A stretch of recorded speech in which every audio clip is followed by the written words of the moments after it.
嗨，各位同学，大家好，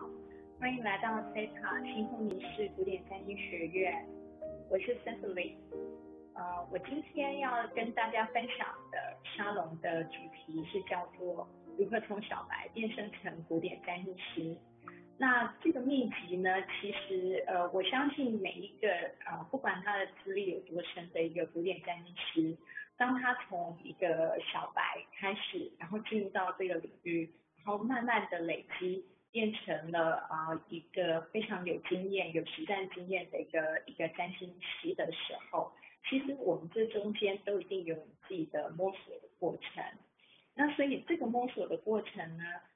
我自己就是在今天呢要跟大家分享，我把它汇整成几个步骤，所以我称这些步骤叫做步步解构古典占星。然后我将这个步骤呢总共分为5个内容。那这5个内容，我们从图片上面可以看到，我们是看起来像是一个金字塔一样。那这个金字塔呢，当然最底下的内容，其实它可能会花最多的时间，然后最多的资料量，然后去把它堆叠而来。然后之后呢，再慢慢的由下往上，我们的就是它的广度可能没有那么广，但是呢，它的深度会越来越深，而且它的进阶的门槛也会越来越高。那所以我把这个5个步骤呢，首先我们来看第一个步骤，它叫做占星师的一个常用的词汇。那在这个词汇的一个资料量上面，其实非常的多的。那我们可以呢去想象，就是说今天当你在学占星学，实际上也就像是你在学一个新的语言。然后这个新的语言呢，它在刚开始我们学牙学语，或者是我们学一个英文的时候呢，其实我们可能呢不太了解它背后的就是语句的一个逻辑是什么。可是我们就会先学会一些常用的句型。那这个常用句型，我知道会在某些特殊的环境，好，或者是表达某一些状况，或者是某一些经验感受的时候，我就会选择这样子的适当的语句去把它呈现出来。那当然这个时候呢，它就会比较像是呢，就是别人教你一句，然后你就把这一句呢把它复制，然后熟悉，然后把它拿出来呢，在对的状态之下来去使用它。而且呢，在这时候你也要去学会很多单字，好，学会很多的就是常用的句型，然后呢，慢慢的去就是活化应用它，然后它变成是一个非常庞大的一个资讯库。所以呢，你可以呢，就是把它拿来就是自由的一个运用这些词汇。所以这个是我们很重要的第一个步骤。那很有可能在很多的就是占星师，其实在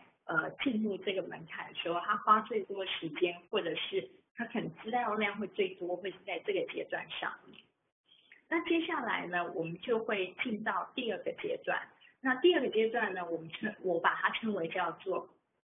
占星师的文法。那也就是说，其实我们前面第1个阶段所用的这些词汇，实际上呢，它都来自于背后有清楚的文法、逻辑架构。那就如同我们在学英文，当你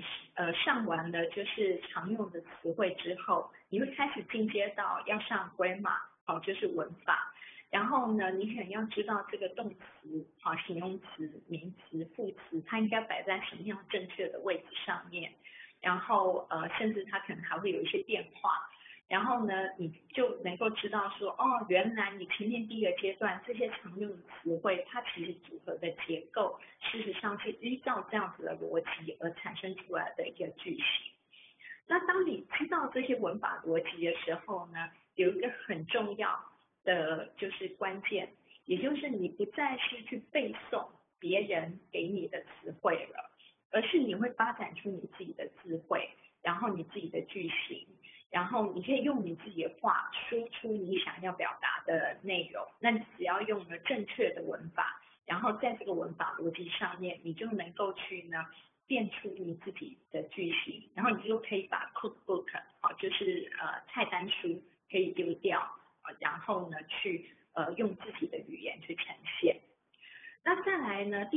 阶段呢，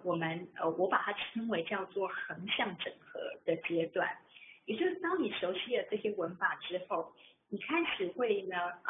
在整个星盘里面去把这些所有的真相去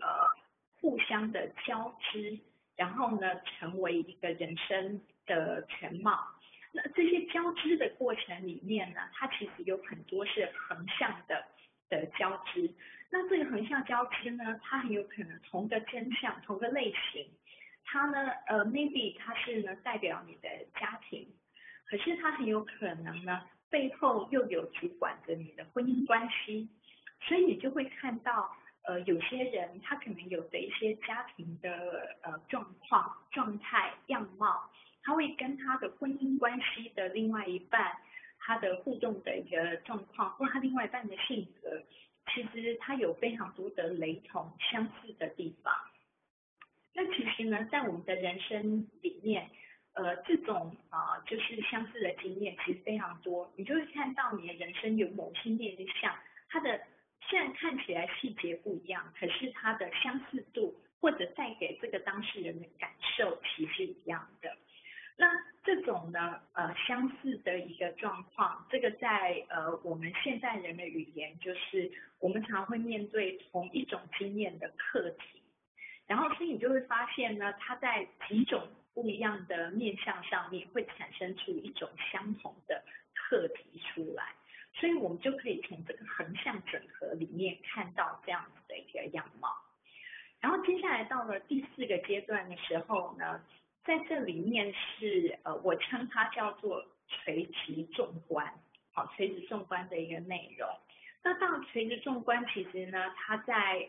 就是所要去特别在古典占星的一个学习上面，其实它有非常多的比较精细的计算判断的这些内容，好，然后呢才有办法可以去看出所谓的垂直纵观。那这个精细的内容，其实常常就是我们提到的所谓行运的判断。可是我自己个人认为，其实行运的判断，它不单纯只是在做未来的预测，而是它在看你的人生是怎么样呢？被从垂直一样，像这个金字塔一样，就是它怎么垂直从底下开始慢慢的建构起来。所以它把你的前面那些横向各个不同的人生的面向，它其实这些经验值是如何从你的人生可能开始，然后呢青少年，然后到了成年，到了中年，到了老年，它怎么样去堆叠出这些人生的就是纵向的一个纵观的一个状况，然后所以我们就可以看出你的人生的这些经验值的一个时间的序轴。所以这些时间的序列呢，它会变成在这个阶段里头是一个很重要的元素。然后最后呢，我认为就是我把智商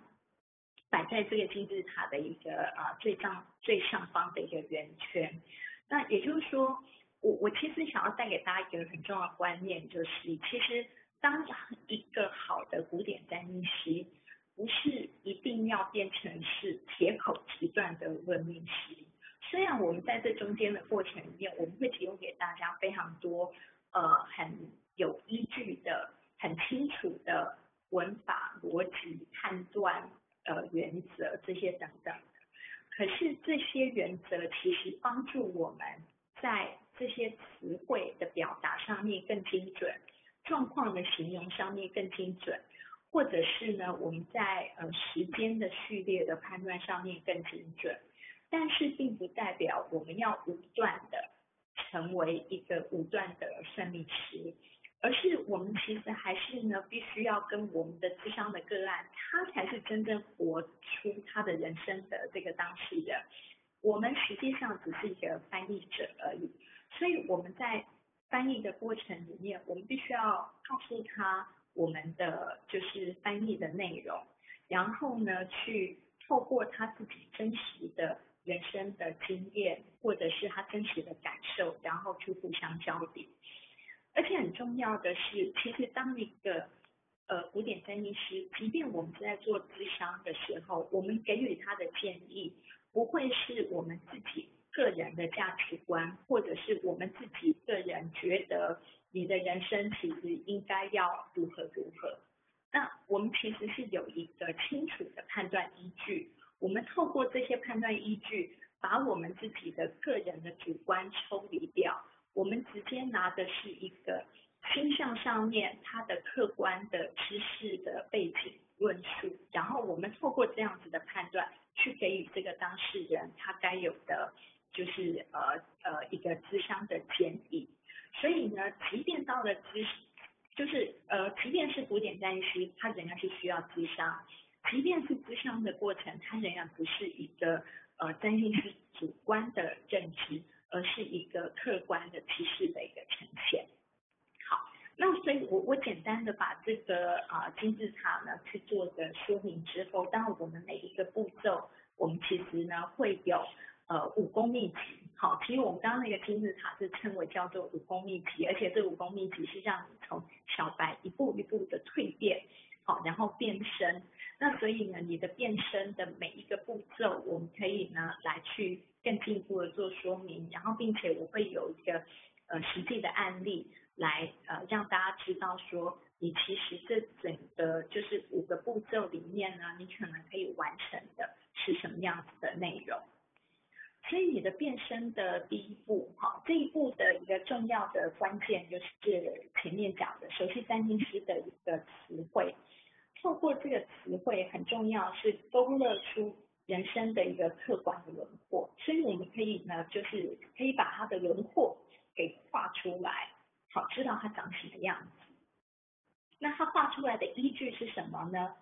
首先呢，我们会从天文学跟古典类化的系统建构出占星符号真相它的推演基础。实际上占星学呢，它的整个的类化系统都是建构在天文学上面，而不是我们所以为的神话的故事人物它的一些性格。那所以这些呢，它的古典的类化的一个系统的架构，它的重点在哪边？这是你首先你必须要能够有的一个正确的认识。那所以我这边呢，以下分了几个就是各项的类化的重点，例如说星座的类化重点，你必须要能够了解它的三方四正、它的质料，好，然后星座的主管行星，透过这些，当然还有更多的资讯，然后去了解星座它的一个类化的意义。然后再来呢，我们也要了解宫位的类化的意义。那宫位的一个它最主要是在告诉你那个环境，好，它所主管的代表的事项。所以你要从吉凶宫，你要从始序果，好，去理解宫位的代表事项以及它的一个强弱的状况。然后再来，你要呢去理解行星的类化。那所以你要从行星它本身的吉凶性、它的阴阳、它的日夜，然后它的一个很重要的核心的本质，去了解这些行星的意义。然后最后呢，这个词汇其实它就是以宫位为场景，以行星为主角，然后星座呢通常是拿来作为行星的背景的形容词，或者是宫位所在的背景。好，然后呢，用这样子的一个就是堆叠的结果，去建构出占星常用的语句跟词汇。所以呢，这个部分呢，就是我们接下来来看一个案例，知道说它是怎么样被堆叠出来，然后去勾勒出人生的一个客观的轮廓。好，那首先呢，我这个案例呢，待会我们会持续使用，然后并且呢，我们在案例里面，因为时间的关系，我也不是每一个宫位或每个行星我们都会提到，但是我们就是举一个这样子的应用方式，让大家可以了解。那首先我们来看这个当事人，他是呢一个上升狮子座，然后呢这个一宫里面，并且是有个土星在这里头。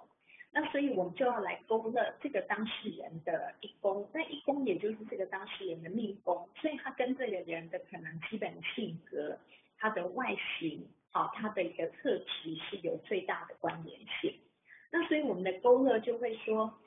他的上升狮子座，这是一个呢喜欢，就是他本身外形显眼，受人瞩目。好，然后呢，他甚至搞不好他的外形眼睛会长比较大，甚至会有点凸。然后他会是一个很爱面子的性格，而且他可能外形打扮上面很喜欢比较华丽多彩，甚至呢就是可能喜欢用一些比较名牌的东西来打点自己。然后个性可能会很像小孩子，喜欢玩，很爱演、爱表演，甚至有点爱赌赌性坚强的性格。好，所以这个是上升狮子它会有的特质。可是呢，我们还会再进一步的描绘它的宫位里面，其实有一个土星在它的命宫里面的。所以土星在命宫的特征呢，其实它通常会带着比较自卑，或是缺乏自信，然后自我怀疑，想法负面悲观，然后甚至会觉得自己不如人，然后容易呢去羡慕其他人，甚至有时候心里面常都会有一些提心吊胆的一个困顿愁苦的心态。好，那到这边可能会觉得，这个好像感觉上这两个真相事实上是非常的极端，有反差有落差的。那可是实际上真实的人生其实它常常都是呢很特别的矛盾共存的状况。它虽然有矛盾，可是它是一个呢共存的现象。那待会我们在文法里面，我们进一步去讨论这种矛盾共存的一个状态会形成什么样子的一个它的真实的样貌。然后我们接下来再继续到第二宫里面。那第二宫呢，它是金钱有关的宫位。那其实，在古典占星来说的话呢，其实我们会去讨论的是，它是可能靠什么方式来去获得它的金钱的来源，或者是他是用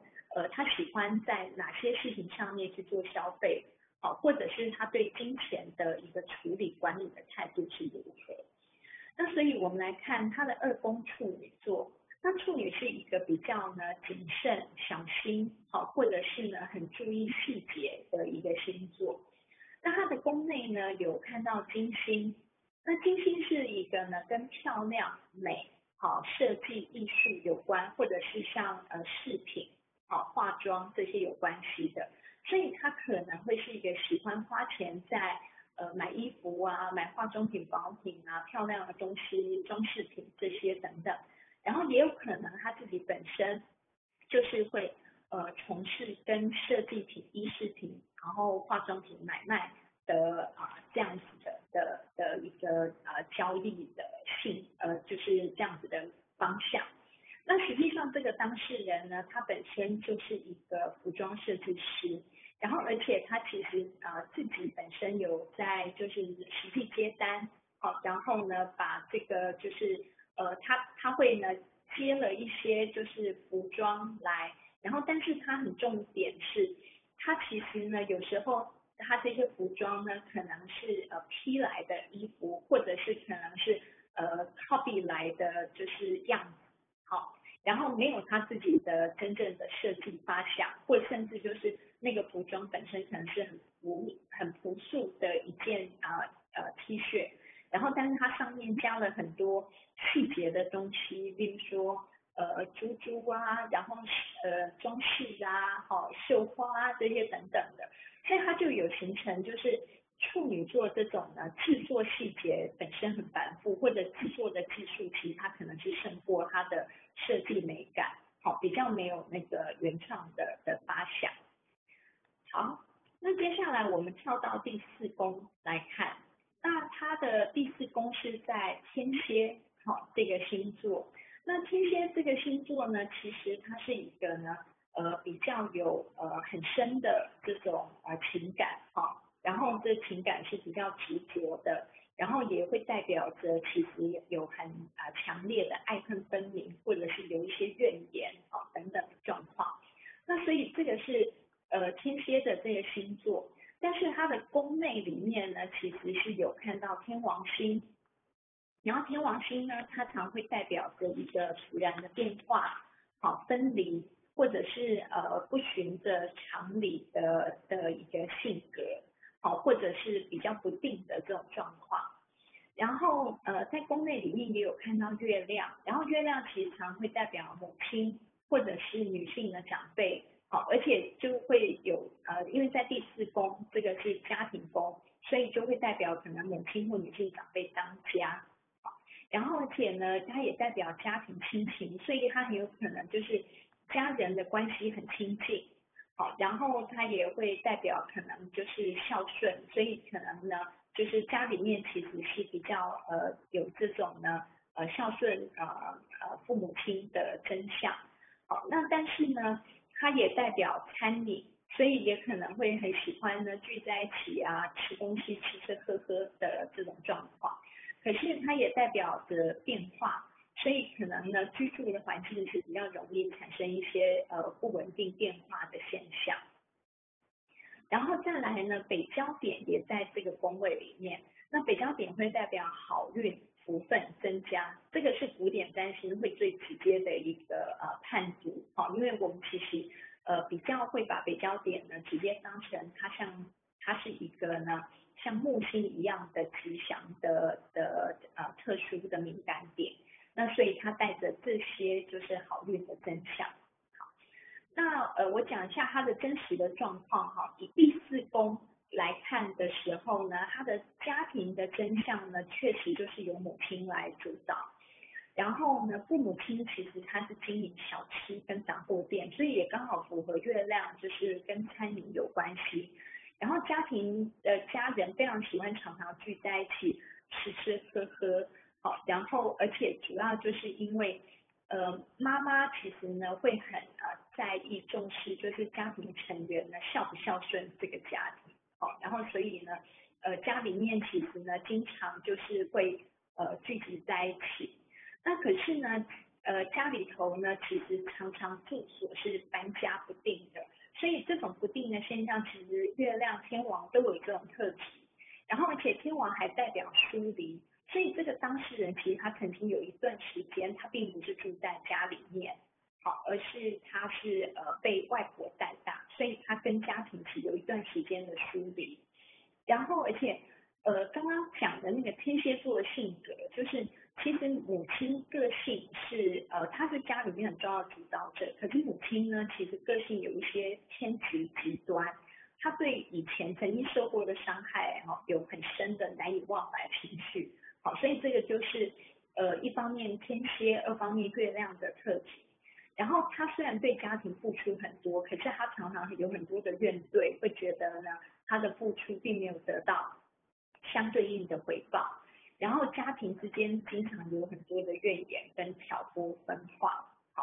然后但是因为北交点在这里，所以对这个当事人来说，其实呢他也是获得家庭最多资源的人。所以以上呢，我们简单的把它的1宫、2宫、4宫呢，用这个第一阶段的常用词汇去呢，勾勒出它的真实的一个客观的一个现象状况。好，那接下来我们如果能够学习到像这样子的内容的时候呢，那么恭喜你，你已经完成了第1步，你获得了占星师的一个外形。所以你能够把这个外形的轮廓呢清楚的描绘出来，所以在这个阶段呢，你可以做到的是，你透过这个本命占星，你把这个当事人他的个性的特点，好，还有他的行为特征的这些轮廓去描绘出来，然后并且你也可以呢透过就是他的每一个宫位的这些客观的环境去具体的解释出他的人生的客观环境的一个真相，面向。而且更重要的是，在这边你必须要学会的是用正确的占星的类化系统架构，好去做一个正确的解读说明。好，所以呢，在这个阶段，如果你完成的时候呢，其实你已经累积非常多的词汇，然后你可以很顺利的应用在每个宫位，然后每个行星它的状态去做说明跟解释的。那接下来我们就进到你的变身第2步。所以当你进到变身第2步的时候，我们刚刚前面已经有提到了，这个步骤很重要的是，你要去学会解构占星师的文法，然后呢，透过这些文法的逻辑，你可以有更清楚、清晰、具象的这些细节，然后并且在这个部分呢，其实古典占星很重要，有非常多的判断的衡量，其实它是很客观的去衡量我们人生里面可能资源或者是各种现象它的好与坏。好，那这个好与坏呢，其实它是有清楚的判断，而不是自己呢个人占星是自己个人的主观的感受。所以我们呢透过这个文法的结构，我们会就是你必须要去学会学习的是像这个很常见的尊贵跟无力，好，然后速度，好，方向，然后跟太阳的相对的位置，好，这个我们跟太阳行星跟太阳之间相对的位置，也就是像我们常说的逆行、顺行与否，好，或者是东出西入，好，或者是有没有被太阳焦伤，好，这个都是它的相对位置。然后你透过这些行星它的这些状况的一个分析之后，你就会知道这行星所代表的人事物，它到底是不是一个呢有能力可以呢就是有资源，然后有能力能够被肯定，他能够很自在的做自己，或者是他的人生是能够一直持续往前的，或者是颠倒的状况，他可能缺乏资源，没有能力，没有办法自在的做自己，然后常常事情会反反复复。好，所以这个是在行星的文法的结构上面，我们会了解之后，我们再进一步会去知道说这个行星可能会跟哪些宫位有关联，所以这些宫位的代表事项，它就会依照这个行星的状态而去呈现出来。然后接下来我们还会有行星跟行星彼此交互关系的文法，所以这个文法，例如说像相位的判断，合不合意，好，容纳与否，然后互容、应点、反应点，然后呢，你透过这些状况来去衡量说，可能两个行星它代表可能是两种客观的人事物的状况，那他们彼此之间可能会有一些互动的真相啊，它不会，人生不会只有一个事情它单独的存在，它一定会跟其他的人事物它彼此之间会有交互的关系，所以这种交互的关系，它到底是正向负向，它有没有加分，或者是它可能反而在背后拉扯，那这些会是我们在这个阶段必须要去学会的一个文法的说明。那所以以下我们仍然还是用同样的这个案例，好，然后来进一步的呢去解构它的文法。那刚刚我们提到了这个土星，其实在这个当事人的命宫里面，然后它落在狮子座，其实它落狮子座有一个我们的文法上的名称叫做落线，好，它是在 detachment 的位置上面，并且它所在的宫位是火宫，好，因为它是一个退缩的位置，所以这个当事人其实呢，他具有一个不一致的性格。好，那其实刚刚前面我们在形容上升狮子，然后土星在一宫的时候，其实你大概就已经有听得出来，它其实是相当的极端差异，好，不一致的状况。所以这个我们就是说他的性格是不一致，然后呢不一致是对外其实很想展现一个好面子，然后把他的好的一面呈现出来，可是他实际上面却是一个比较负面悲观，能力不好，甚至我们可以常说，这种人常会是因为自卑，然后而产生的自大的行为。好，那但是呢，他其实又因为这个土星是在火宫里面，所以他其实常常有时候他人生会遇到一些挫折，可是那些挫折跟困难，他是会选择藏在心里面，不让别人看到，然后不敢面对，甚至他就是会躲起来。然后呢，有这种呢鸵鸟的心态，然后所以他可能会常常放弃一些事情，然后呢，但是他就不敢告诉别人，并且呢，因为在一宫里面，其实当有就是这种状态运作不良状态的凶星，好，这些都是我们常见的古典占星名词，就是运作不良状态的凶星，或我们可以说是受克严重的凶星，然后它就很容易可能呢除了刚刚讲个性的问题之外，其实他也会有身心的困难，例如说心血管的疾病或者忧郁症，等等这样子的一个疾病。那接下来我们刚刚另外还有提到，就是它的第4宫的月亮。那我们以月亮来当主角来去讨论。那这个月亮它是呢它的运作，就是它的这边我们有另外一个文法，我们称它叫做入弱，它是在 4， 在 4的这个位置上面，所以它是入弱的。可是呢它却在10宫。所以它是一个非常显著表现，但是它却是入弱的一个状况。那所以它就会呢呈现出这个母亲在家庭她的主导性是非常强，可是呢她常常都会觉得自己是被别人看不起，而有强烈的这种怨怼的情绪。然后并且呢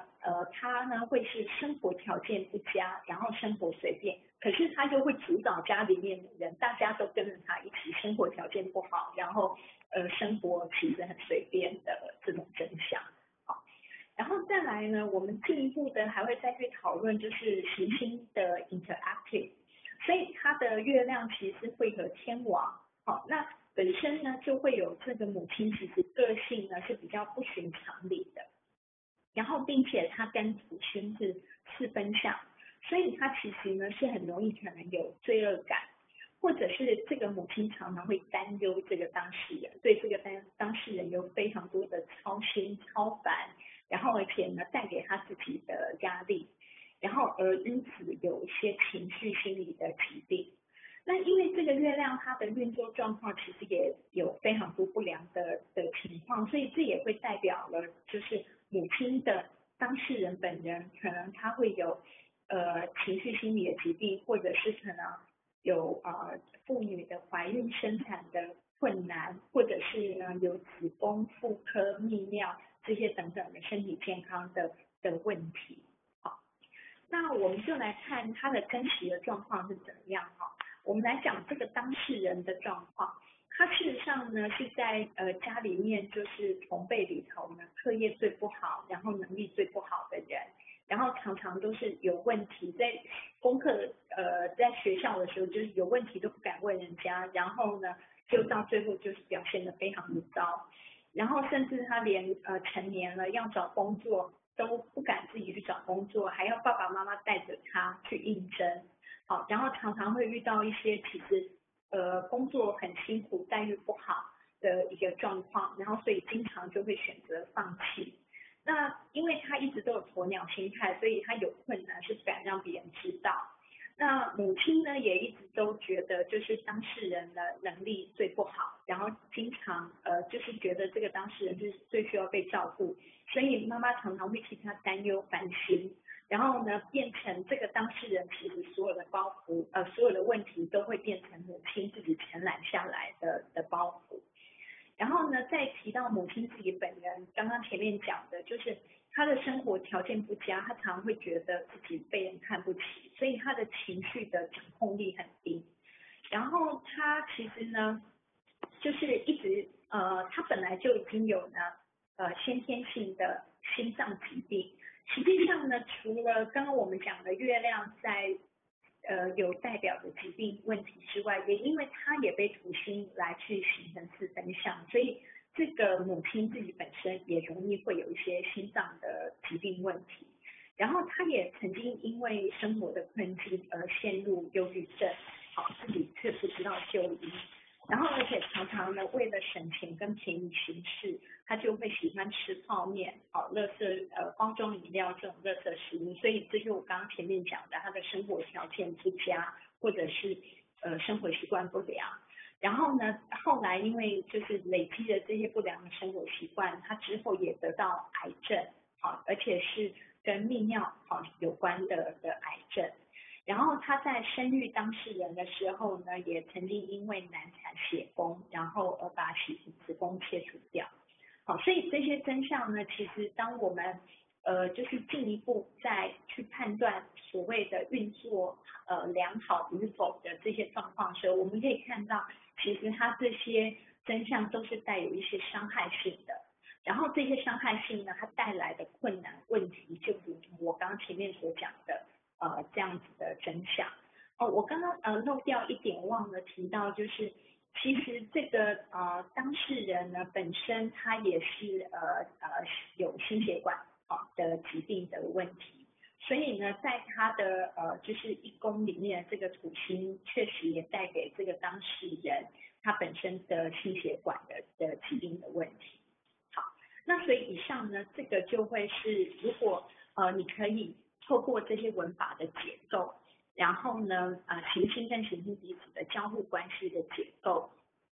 然后去做一个更进一步的细节的说明的时候，那么在这个阶段里面呢，其实你已经完成了第二步。当你完成第二步的时候，恭喜你，你得到的是占星师的骨骼。好，你的整个骨骼的架构已经架构起来了。好，然后呢，在这一步呢，其实你可以做到的是，你对人生的客观状况，你可以有更加具体细腻的解读。然后，并且你可以运用这些呢很精细的占星的方法的解读跟客观状况，然后来去分辨它的客观状况这些条件它的好与坏，然后它到底是受到了它的好处受益，或者是它所形成的状况是伤害。好，那么接下来我们就要开始进入到变身的第三步。好，那么呢到了这个第三步的5宫秘籍呢，我们刚前面已经大略的提过，我们在这个步骤里面是要去做横向整合，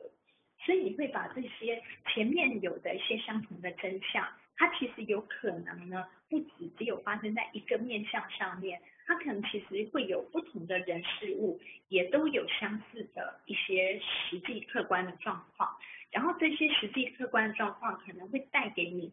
相似的经验、相似的感受。那所以当我们在做这个部分的时候，其实呢横向的衡量它的星盘真相里面的重叠关系，所以我们去知道这些什么关系，其实它会转换成不一样的人事物，由他们来去代表。然后你会发现，就算这些是在不同的客观事项底下的这些人事物，它的表现的失真可能有细节的差异，可是其实你背后一直重复出相同类似的客观经验，所以这些客观经验你就会建构出这个当事人相似的生命感受，或者我们可以就说这就是他的相似的人生的课题，只是他由不一样的人事物去把它表演出来而已。好，那么我们接下来是再用同样的一个案例来去做刚刚这个第三步的横向的整合的一个说明。好，那首先呢，其实刚刚我前面已经有先提到了，就是这个土星的就是对当事人的问题。然后这个土星呢，也因为它本身其实它是第6宫的主星，那因为它第6宫是在摩羯座，好，所以呢这个土星是主管的这个摩羯座，所以我们称它叫第6宫主星。那第6宫其实在古典占星里面，我们认为它叫做疾病，它是疾病的宫位，所以这个疾病的真相呢，其实让这个当事人其实他本身是有这个心血管先天性的心血管的问题。然后刚刚其实我们已经有提到，其实这个母亲本身也因为受到这个土星的相位的关联性，所以这个母亲自己本身也有先天性的就是那个先天性的心脏疾病的问题。然后这个当事人其实也遗传了母亲的真相，所以你就会发现他们彼此之间有这种相似的客观的经验，可是其实它是发生在2个不一样的人事物的状况里面。然后呢，再来也因为呢，其实这个当事人呢，他也这个土星本身，它也跟这个月亮天王事实上是有相位的关系，所以其实呢，在母亲所主导的这个家庭生活的状况底下，刚刚前面讲的，妈妈其实很喜欢吃垃圾食物，然后生活的环境条件不佳，甚至也不太就是喜欢打理家庭，然后这样同样的状况也发生在当事人身上，那他会受母亲这个部分的生活习惯影响非常的深，所以他也很喜欢呢，就是有不良生活习惯，吃泡面、包装饮料，然后甚至呢，其实他自己本身还有一个对于心血管的疾病其实危害很深的，就是喜欢喝酒、喜欢抽烟，所以他的这些状况呢，更加的加重了他其实对身体健康的危害。所以在这些真相上面，他跟母亲其实就是有一些细节不一样，好，就例如说可能只有这个当事人会抽烟喝酒，可是呢，他们在生活的表征上面，或者是健康的表征上面，其实是雷同，好相似的。好，然后再来呢，这个当事人其实呢，他就是他的二宫我们进一步先跳到二宫这个位置上面，好，他的二宫呢其实是有看到这个金星在处女座的真相，然后这个金星处女的真相，其实它也跟月亮形成紧密的六合相位。然后前面我们其实有提到这个当事人实际上是个服装设计师然后呢其实这个服装设计的才能实际上他的母亲也有，所以他的母亲其实一直都是擅长于缝纫然后服装设计，所以这个当事人其实是遗传自母亲的天分，然后往服装设计上面去发展，所以你就会看到这边又有一个就是重叠性。好，然后而且更重要的是呢，因为这个金星本身是第10宫的主星，那它代表就是事业自己的自我实现的一个方向才能，所以它的第10宫主星就来到2宫里面，并且它又跟月亮形成紧密的关联性，所以这个真相也就会带着他跟母亲其实呢彼此之间又会有的一个就是在不一样的人事物上面，但是相同的一个经验值。然后接下来我们再来讨论这个，回过头来再来讨论土星因为土星其实它同时也是第7宫的主星，因为它的第7宫是水瓶座，所以土星呢是主管着水瓶这个星座的。那第7宫其实是代表了他的婚姻配偶另外一半的一个特质，然后来到他的1宫里面。然后呢其实他的婚姻点呢是在处女座，然后呢这个处女座其实是在第2宫里面，所以呢代表呢他的婚姻的对象的出现呢是会跟他的2宫工作交易，然后跟金星的这种艺术设计这个事情其实是有关联的。好，然后但是呢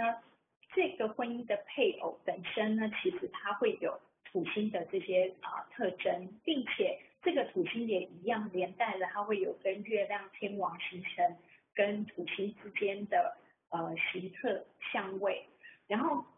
所以呢我们就来进一步的去就是了解他的一个婚姻的状况，他的横向的整合看到的一个结论是什么样子。那因为这个当事人其实呢他婚姻点是在2宫里面，所以呢他事实上呢他的先生呢刚好是到他的公司里面去销售服装相关的服装设计的书籍，然后而认识的。然后呢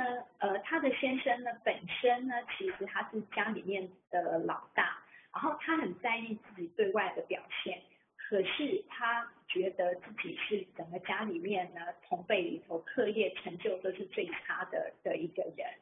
然后所以呢他受到了母亲的溺爱照顾，然后怕他自己以后没有办法凭自己的生活去在社会上闯荡，所以父母亲呢其实一直很辛苦存钱帮他准备好房子，然后呢去照顾他。可是这个先生呢自己本身常常也会有工作不顺，然后放弃，然后甚至后来就失业，然后失业之后对自己没自信，就逐渐远离他的圈子，然后并且呢自我封闭，然后产生了就是心理疾病问题，而且自己呢好胜不肯就医，然后呢并且就是他让这个当事人认为就是这个先生呢本人他生活里面唯一的重心就只有这个当事人，所以他用很受害者的心态去控制他，让他觉得说如果今天呢连我连你都失去的话，因为我已经没有别的了，然后我连你都失去的话，我的人生呢就没有任何意义了。然后可是他也不让呢这个当事人其实呢对外求助，然后所以当事人其实呢也就是一直受制于这样子的认同，然后所以他遇到了这个配偶，然后遇到了这些婚姻的一个困难，可是他却呢也都不敢告诉别人，其实他的先生呢现在已经失业，在家里面很久的时间，然后他的先生其实有严重的精神的状况问题，然后呢，可是他就是因为他的先生也爱面子，然后所以他也就没有办法去告诉别人。然后你有没有发现这个部分有很多的相似性，其实是跟他的母亲有带来问题，就是他母亲也曾经有陷入忧郁症，然后也是呢不肯就医，然后呢，所以他的母亲，然后所以带来的一些家庭的困难，然后再来就是呢，这个当事人的先生，其实他所就是他在他自己原生家庭所扮演的这个角色。好，例如说他觉得自己是能力最差的，然后呢，但是他的能力差却受到他的父母亲的一直不断的溺爱宠爱，然后把他的问题变成是一个自己的包袱承揽下来。这个状况跟这个当事人本人受到他的母亲的溺爱的状况其实是雷同的，你就会发现一直不断看到这种重叠的现象。然后更进一步，我再提一下，就是其实这个当事人呢，他事实上虽然在家里面受到母亲的照顾，可是呢，其实母亲也一直都很强势，因为我们有提到这个月亮是主导性很强，所以很强势的一直干涉他。甚至呢，因为他们的就是专业是一样，就是当事人跟母亲的专业是一样，所以呢，母亲甚至也会干涉这个当事人他所做的服装设计这样子的工作，然后所以他又因为呢，母亲其实有一些就是情绪的障碍问题，好，然后这些情绪的障碍问题，实际上也我再进一步的提到，就是因为它月亮是12宫主星，所以12宫其实也常常代表着这种心理困难。然后所以呢，因为母亲是这样子的状况，导致这个当事人其实很想脱离这个家庭，好，很想用天王的方式来去疏离这个家庭。然后所以当他遇到了这个婚姻的对象的时候，然后他就呢选择进入婚姻，然后来去远离家庭。可是没想到这个对象呢又产生出雷同相似的状况，然后呢在他的身上变成的是另外一个面向的一个问题。所以这个就是我讲的其实你会发现呢，人生一直不断的有重复性的一个经验，然后这些重复的经验呢，其实都在告诉这个当事人，其实他有个人生课题，他应该要去面对。好，然后只是他透过了家庭母亲，透过了就是配偶，然后来去演出这一出就是一样的戏码的一出戏。好，所以呢，以上这个就是我们所谓的横向的，就是整合，然后所看到的一个真相。那所以如果你能够在这一步做到了这种横向的整合的话呢，那很恭喜你，你已经完成了第3步，那你可以获得的是占星师的血肉了。好，所以当你有血肉的时候呢，其实你已经是把这个整个完整身体的一个架构全部通通都补满，所以这时候其实你已经是具有占星师一个几乎是合格的一个占星的一个能力，好的条件。好，那所以在这一步里面，你会得到的是什么样子的内容呢？你可以做到就是透过这个星盘的相同的真相，你带出人生的相似感受，你可以去理解这些相同的真相，其实它背后的重复性。然后你从这些比对重复性的一个状况，你会明白，实际上这些人生的经验都是我们这个任何一个当事人自己的习性投射在星盘里面的显化。因为毕竟这个星盘其实是这个当事人的出生时间所建立下来的星盘，所绘制出来的星盘。可是这个绘制的星盘却包含了这么多他周围的客观的人事物，而且这些周围客观人事物一直反复 repeat 的一个相同的经验值。好，那这些相同的经验其实它只有就是它还是会有一些细节的差异，所以我们呢不能够武断的就是立即的告诉他说你的先生一定会怎样怎样，你的妈妈一定会怎样怎样，你会是一个怎样怎样怎样的人。但是我们可以把这些就是形容好这些文法这些可能的架构去透过我们的翻译把它翻译出来，告诉这些当事人，然后当事人自己才会呢从我们给予他的抽象的这种就是架构里面去回溯他自己真实的人生的经验，然后去用他的人生经验去跟我们去做对照跟呼应。好，然后如果我们完成前面的1到3步，接下来我们就会进入到我们的变身的第4步。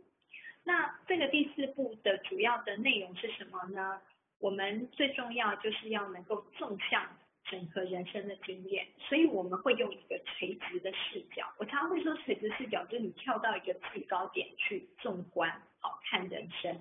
所以你就会看得到你的人生是怎么样去堆积累积的过程。然后这个堆积累积的过程其实呢它会有一些初始的经验，所以你去看你的初始经验到底在人生里面哪些关键的人事物把它建构起来，然后之后它可能会有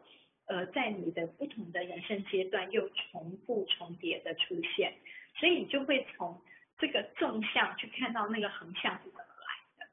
好，然后怎么转换的，然后所以你透过这些横向的不同环境的生命经验值，然后从纵向的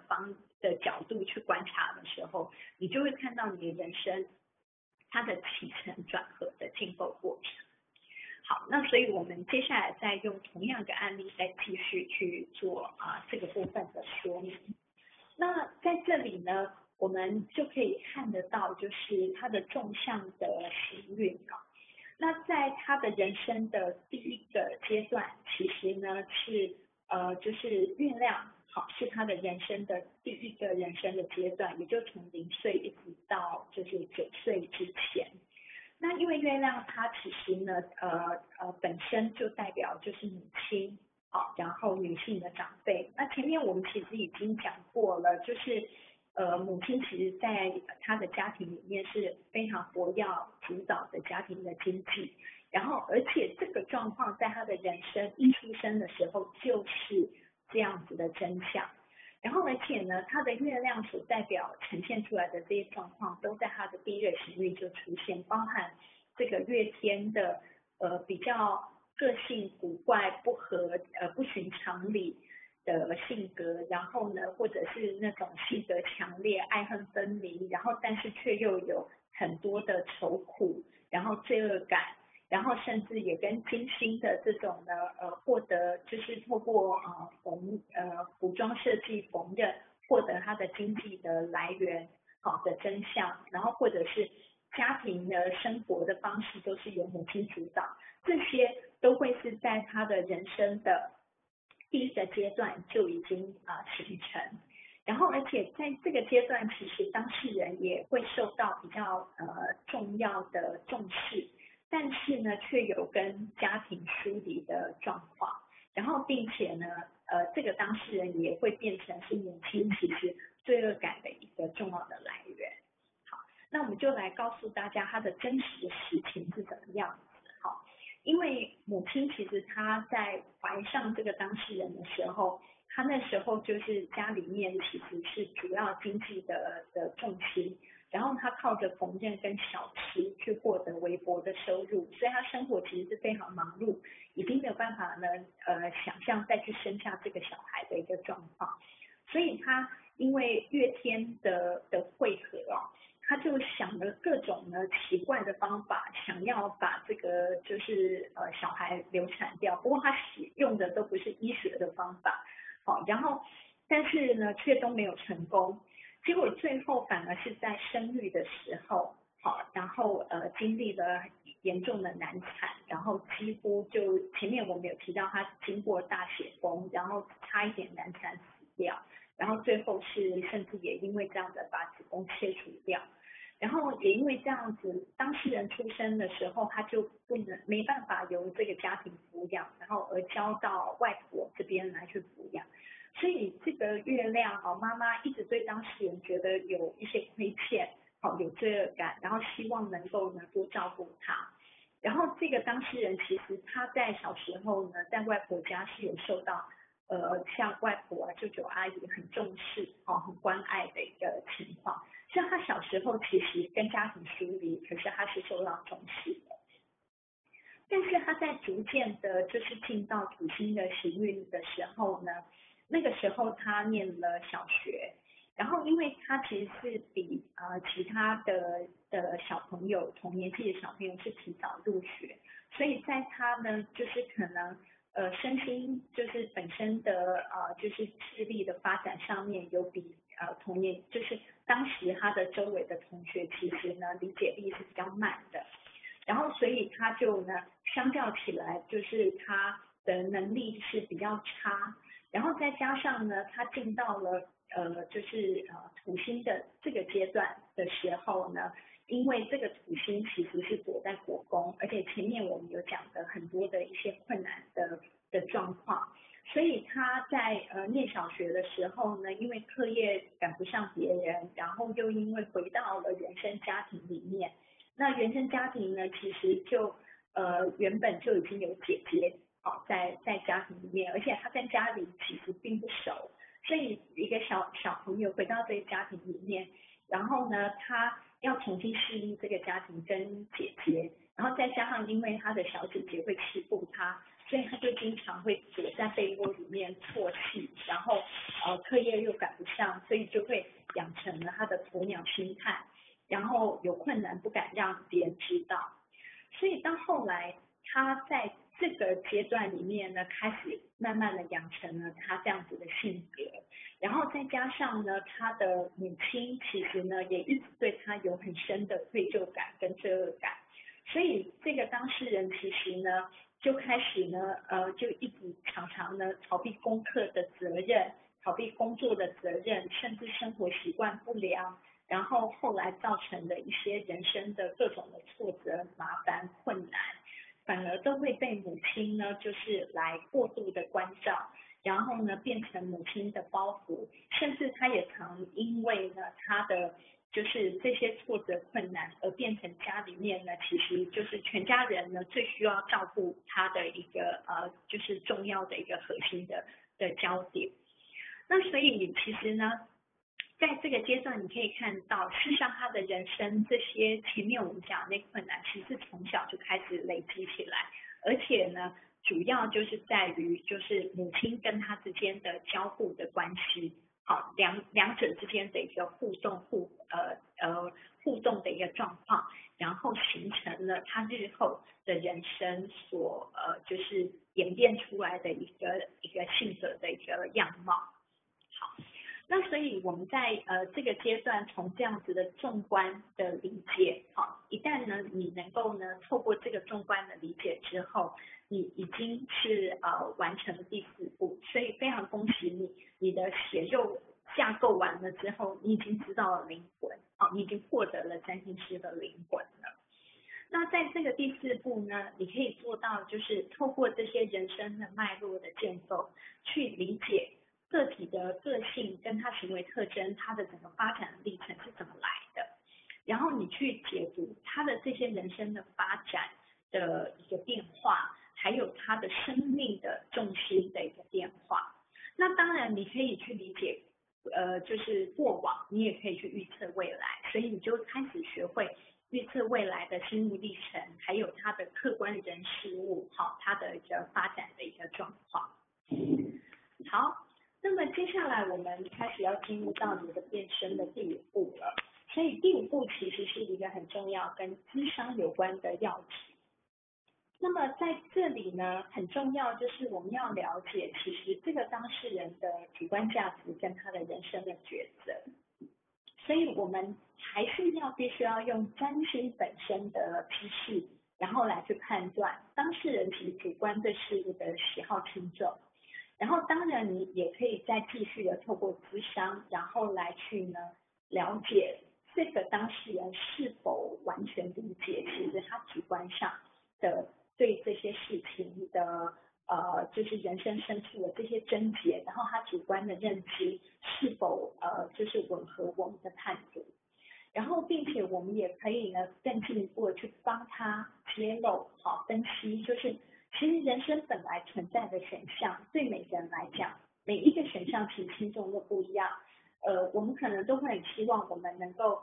有美满的家庭，我们有良好人际关系，我们有好的婚姻，有财富，有事业。可是每一个人其实他可能没有办法每一样都有的时候，他会有他自己的抉择。然后而且他每一个人生时期的选择也不一定都一样。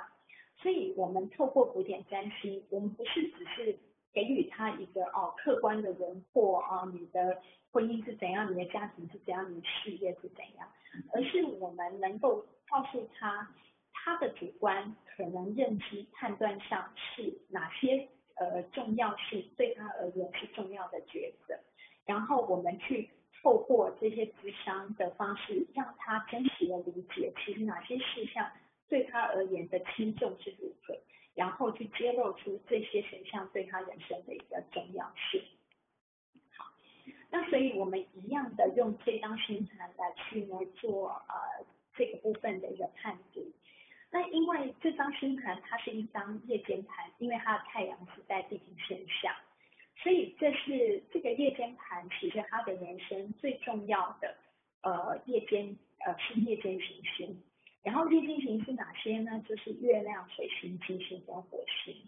然后这些行星分别在它宫位里面代表是哪些真相呢？我们从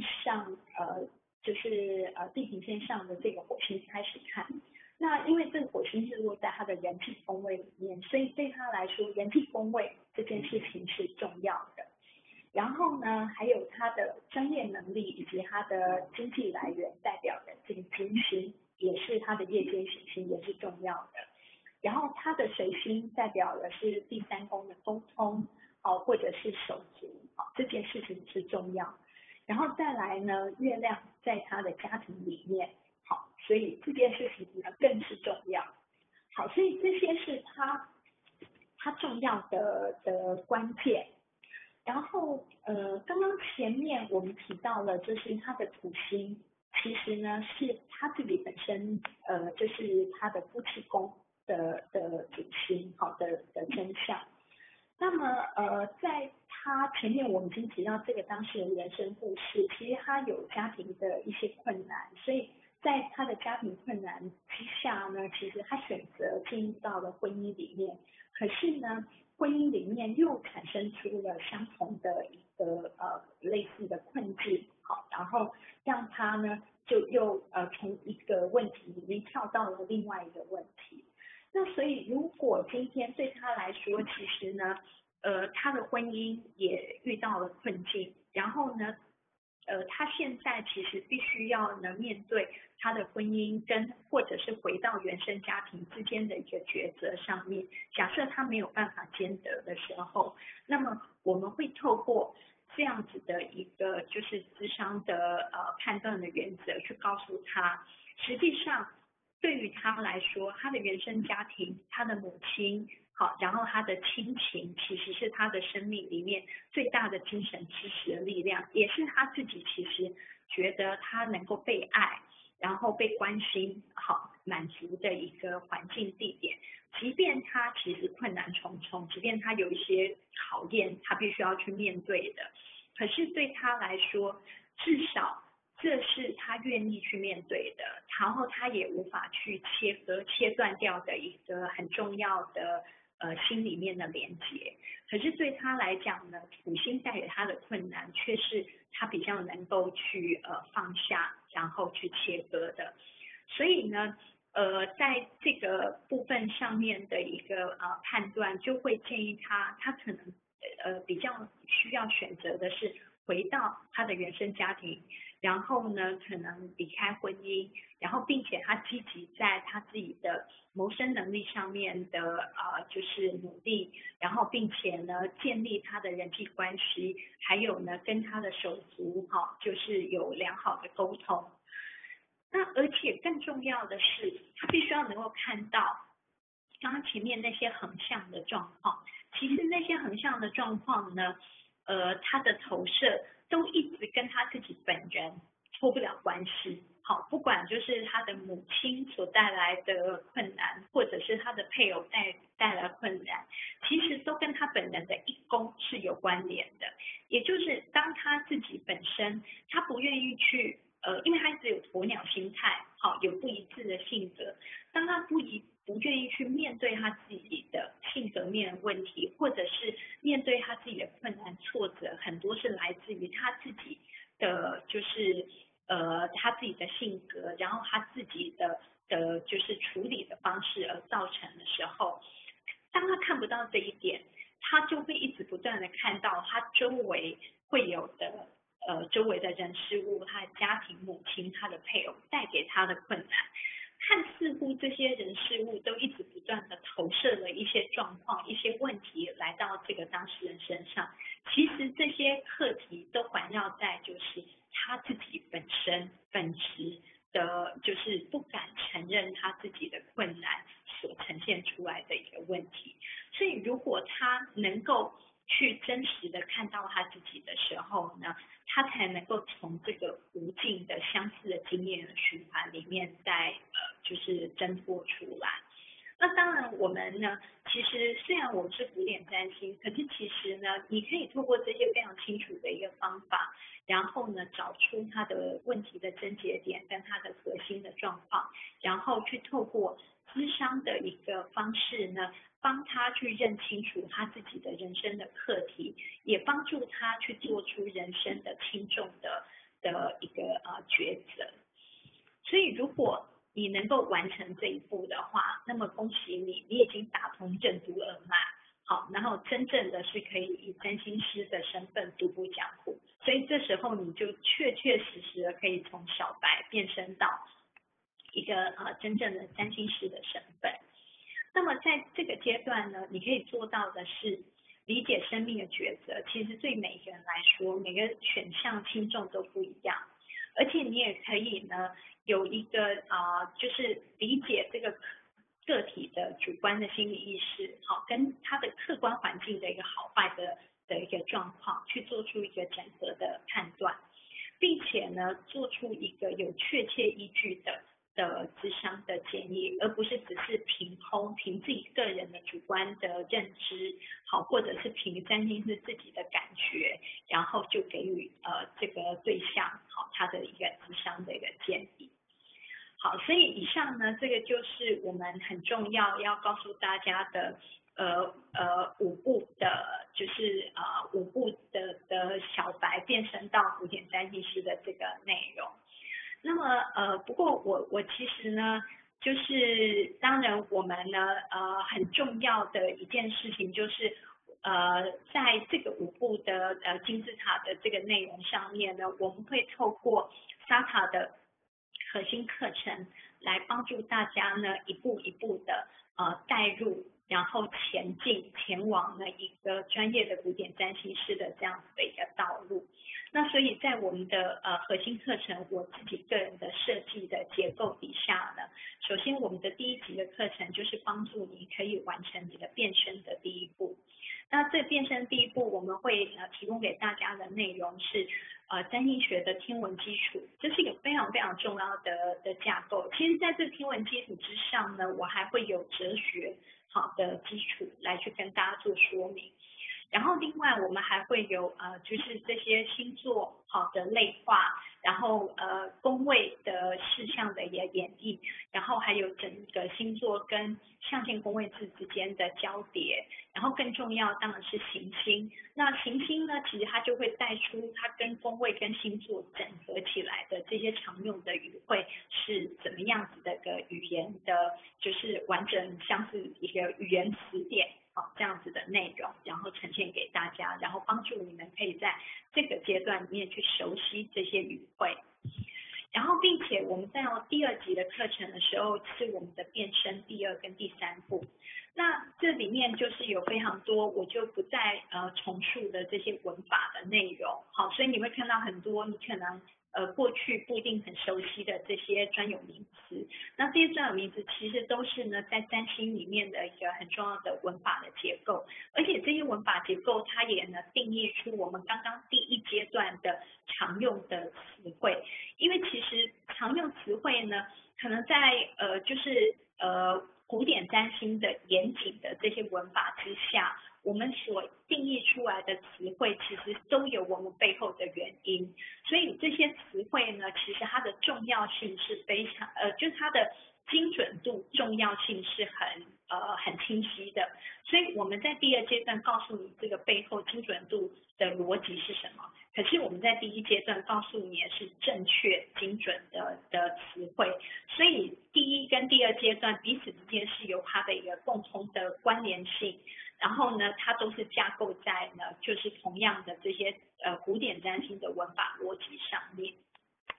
好，然后在第3集的课程就是我们的变身的第4跟第5步。那第4跟第5步呢很重要，就是我们要知道怎么去整合一张星盘，从刚刚前面讲的就是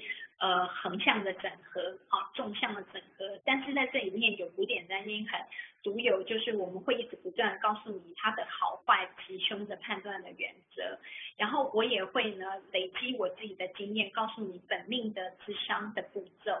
然后另外我们中间会有一个呢，像是我自己称它叫调味料的内容，可是是非常重要的内容，就是恒星跟特殊点的介绍。像刚刚我在前面的案例也有应用了一小部分的特殊点的内容。然后另外我们会完整的介绍呢，在古典占星里面常用的预测的方法，那这个是跟现代占星是不一样的预测方法。然后这些预测的方法呢，它的一个本身的理论，然后它如何去串联。好，我会告诉大家就是我自己的串联的就是观念。好，然后呢这些方法呢，其实它到底要在什么样子的状况之下来去应用。好，所以这是呢我们3个阶段的课程呢的大概的就是我们的大纲的一个内容。那很重要的是，其实我们在教导这些课程的时候呢，其实萨塔古典占星学院虽然我们强调的是古典占星，可是我会帮助大家的是能够有分门别类的占星的学理。好，然后呢这些占星的学理呢，它本身呢还会带着就是稳定扎实的这些判断的方法，让你每一步的判断，每一个说辞，其实你背后都是有清楚的一个依据的。然后而且还有很重要就是各项方法的串联的观念。其实老实说，我今天呢告诉大家也就是一个观念。好，那我们并不是呢重点是在于就是技术方法工具其实是很重要，可是你要怎么样去运用这些技术，这个观念其实才就是这个观念呢才是我们就是有实际的实务经验的占星老师能够去提供给大家的就是很有价值的内容。然后当然对我来说呢，我能够提供给大家更有价值的内容是我一直不断的做了实证，所以我的这些实证案例它的一个体会跟应用，所以你可以从这些实证案例里面更加的进一步的了解这些学理这些方法它到底怎么去用在案例身上。然后还有呢，其实我刚刚从前面一直到现在我都要一直强调，就是其实当你学会了古典占星，并不意味着你一定要变成是一个只会论断的算命师。所以其实当个古典占星师，我们还是一个理解、尊重个体，然后我们会去尊重他的自我的主观的意识、他的抉择的一个占星师，所以我们只是呢当一个翻译者而已。然后我们也会知道、理解、敬畏这个宇宙天地的合一的现象。所以呢，今天我们有幸能够成为别人的就是占星的咨商师的时候呢，其实我们也可能会在他的生命里面，他的人生某个历程，其实扮演着一个呢相当重要，传递这个宇宙天地的讯息给这个个案的一个很重要的桥梁。然后我们不会让你呢只学会学理的名词，可是你却不懂得怎么去把这些学理的很艰涩的名词，然后拿来去做应用。然后我们也不会呢让你就是学会这些内容只有机械式的推理或者是计算分数，然后呢去整合分数出来，然后就去做判断，可是呢却没有办法去理解深层的人心的状况。然后也不会呢让你就是只有在客观的现象上面打转，然后呢强调就是那种实验室的武断的结论，而且呢也绝对不会让你呢就是学到就是把这些占星的一个判断的工具呢拿来超越对于我们的就是面对咨商个案的一个尊重。好，那我这边其实还有一个我自己呢很真实的心里话，就是实际上我不知道大家可能呢听到我的就是对外的一些就是形容这位老师是一个怎么样子的人的时候，我不晓得有没有听过可能说我是一个很有天赋的老师，或者是我是一个论很准的老师。好，如果你们听到这样子的说法，其实我要告诉你，那都是错的，那都不是正确的。因为我真实其实呢，我是一个学得很慢，然后呢理解的非常慢。我在理解每一步的时候，我都一定要想清楚，然后呢真实有实际的经验，然后能够让我觉得我可以融会贯通，可以领悟，我才有办法可以再继续往前走下一步。所以其实我读得慢，学得慢，然后领悟的也很慢，然后也因为这样子的历程，其实呢我在实际就是慢慢的就走向了占星咨商这条道路的时候，其实我也有很多我自己的挫败的经验，然后或者是觉得我自己呢其实知识不足的一个状况。然后所以也因为这样的状况，我一直持续的觉得我还要再精进，我还要再努力，然后我还要再把哪一些就是我觉得可能有的不正确的观念，或者是呢就是得到的错误的一个回馈，然后怎么样可以呢找到更正确的方法，然后更正确的观念去就是融会贯通，然后呢去改善它。所以在这样子的一个历程里面呢，其实我不是一个就是在学习的过程，或是在学习的过程里面是个聪明的老师的人，可是也因为这样子，在我的这个一连串可以说不是太就是不是太成功的学生的一个历程里面呢，让我后来变成是一个比较具有同理心的老师，因为我当然知道学生其实在学习过程里面，或者呢在实际应用过程里面他会遇到的挫折是什么，所以有时候我常常会在我的课程里面不断的分享学生我的失败经验，我的错误经验，那这些失败跟错误其实才是让我学习最多的一个经验值。那所以就是我觉得我自己本身呢，其实很适合来去分享这个沙龙的主题，就从小白到古典占星师，因为我就是这样子一路走来的。那如果要说我有什么可以值得让大家可以足以作为借鉴的一个正向的典范，就是我这么10多年来，即便我经历了这么多的，就是我觉得低潮、辛苦、挫败的一个历程，可是我仍然还在这里，而且我仍然还觉得我还有很多不足，我仍然还要继续的、持续的学习。所以，就算刚刚你们完成了那第5步，不代表古典占星的这条路你就此可以停下来。古典占星学问可能是值得，也会让你就是可能花一辈子的时间都一直要投入经营在这个领域，然后因为它可以带给你的充实跟就是快乐，然后让你一直不断的呢，就是可以透过这些星盘去理解自己，理解人生，然后理解万物，然后看到宇宙。所以呢，这个是我觉得它带给我，然后也带给我周围其实呢喜欢占星的人，其实有同样的这些生命的一个乐趣。所以我也希望大家能够秉持这样子的快乐的心情，然后来去学习这个占星，然后让占星呢变成是伴随着你一辈子的一个重要的兴趣。